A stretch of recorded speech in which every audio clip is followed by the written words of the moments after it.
नमस्कार, स्वातीचा स्वयंपाकमध्ये तुम्हा सर्वांचं खूप खूप स्वागत आहे।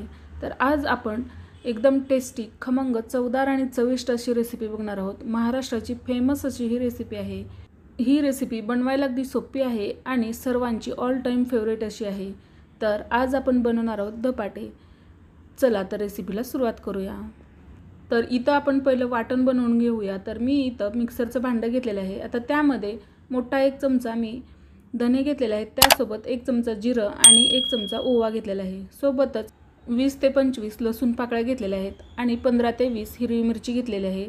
तुम्ही तुमच्या टेस्टनुसार हिरवी मिरची कमी जास्त करू शकता। आणि इथं मी वाटीभर कोथिंबीर घेतलेली आहे, त्याची देठही घेतलेली आहेत। आणि इथं चवीनुसार मी मीठ घेतलेलं आहे, तर 1.5 चमचा मी मीठ घेतलेलं आहे। तुम्ही तुमच्या टेस्टनुसार मीठ कमी जास्त करू शकता, पण माझं परफेक्ट झालेलं आहे। आता हे सर्व वाटण आपण छान असं वाटून घेतलेलं आहे, बघू शकता व्यवस्थित बारीक झालेलं आहे सर्व। आता इथं आपण पिठं घेतलेले आहेत। तर इथं मी ज्वारीच्या पिठाऐवजी मक्याचं पीठ घेतलेलं आहे। तुम्ही ज्वारीचं पीठ वापरलं तरीही चालेल। तर इथं मी 2 वाटी मक्याचं पीठ घेतलेलं आहे, 1.25 वाटी गव्हाचं पीठ घेतलेलं आहे आणि पाऊण वाटी बेसन घेतलेलं आहे। तर हे तिन्ही पिठं व्यवस्थित अशी मिक्स करून घ्यायची आहेत।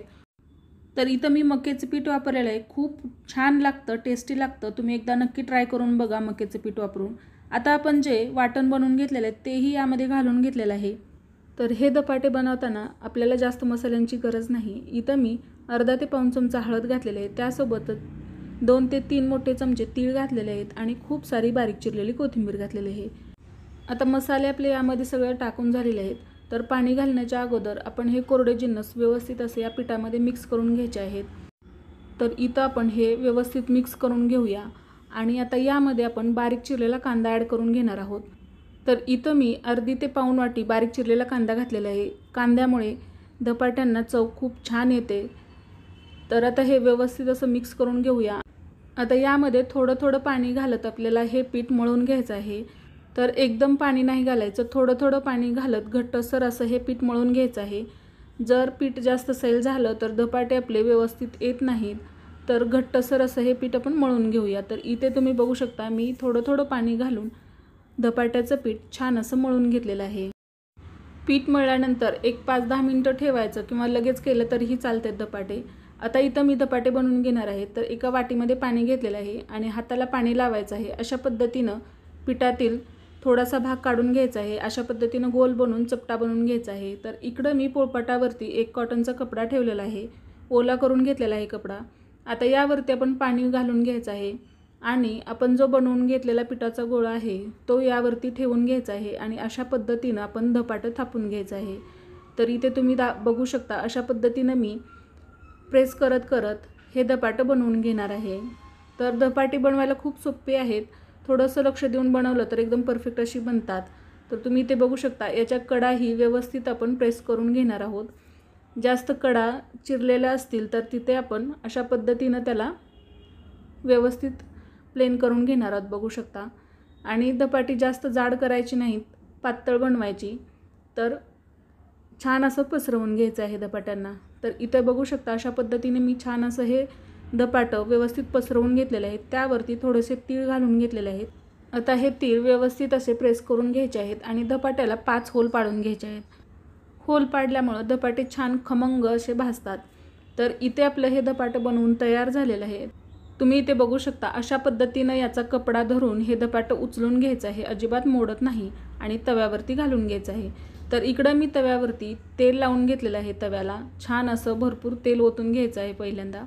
तर बघू शकता पूर्ण तव्याला कोट करून घेतलेलं आहे आणि तवाही छान तापला पाहिजे, गरम असला पाहिजे। पहिलं थोडंसं फुल करायचं आणि परत आपण मिडियम टू लो करून हे धपाटं भाजून घ्यायचं। तर अशा पद्धतीने याच्यावरती व्यवस्थित असं हे धपाटं सोडून घ्यायचं। त्यावरती थोडंसं पाणी सोडायचं आणि कपडा अलगदपणे काढून घ्यायचा। तुम्ही ते बघू शकता किती मस्त असं हे धपाटं बनलेलं आहे। आता यावरती आपण तेल सोडून घ्यायचं आहे, त्या होलमध्येही थोडं थोडं तेल घालायचं आहे आणि हे धपाटं दोन्ही बाजूनी छान असं भाजून घ्यायचं आहे। तर इथे तुम्ही बघू शकता 1-2 मिनिट झाल्यानंतर आपण हे धपाटं व्यवस्थित असं पलटून घ्यायचं आहे आणि दुसऱ्याही बाजूला छान असं तेल सोडून भाजून घ्यायचं आहे। खमंग खरपूस असं हे धपाटं भाजून घ्यायचं आहे। तर आलटून पलटून दोन्ही बाजूनी छान असं हे धपाटं आपण भाजून घेतलेलं आहे। तर इथे तुम्ही बघू शकता मस्त खमंग खरपूस आणि टेस्टी असं आपलं हे धपाटं बनवून तयार झालेलं आहे। तर आता आपण हे एका प्लेटमध्ये काढून घेऊया। तुम्ही बघू शकता किती मस्त टेम्पटिंग असं हे धपाटे दिसतंय आणि याच पद्धतीने मी सर्व धपाटे बनवून घेणार आहे। तर थापून व्यवस्थित असे घ्यायचे आहेत आणि तव्यावरती तेल सोडून मस्त अशी अलगदपणे धपाटी सोडून घ्यायची आहेत। दोन्ही बाजूनी छान असे तेल लावून धपाटी व्यवस्थित अशी भाजून घ्यायची आहेत। बघू शकता अशा पद्धतीनं खमंग खरपूस धपाटी तयार होतात। बनवायला अगदी सोपी आहेत, चवीला एकदम टेस्टी लागतात। सर्वांच्याच आवडीचं आपली ही धपाटी तयार झालेली आहेत। बघू शकता टेम्पटिंग अशी दिसत आहेत। दह्यासोबत तुम्ही सर्व करू शकता किंवा यासोबत खरडाही खूप छान लागतो। तर ही रेसिपी नक्की ट्राय करा। आवडली असेल तर लाईक करा, शेअर करा आणि सबस्क्राईब करा। सोबतच बेल बटन दाबायलाही विसरू नका, जेणेकरून माझ्या नवीन रेसिपीच्या नोटिफिकेशन तुम्हाला मिळतील। रेसिपी पाहिल्याबद्दल खूप खूप धन्यवाद।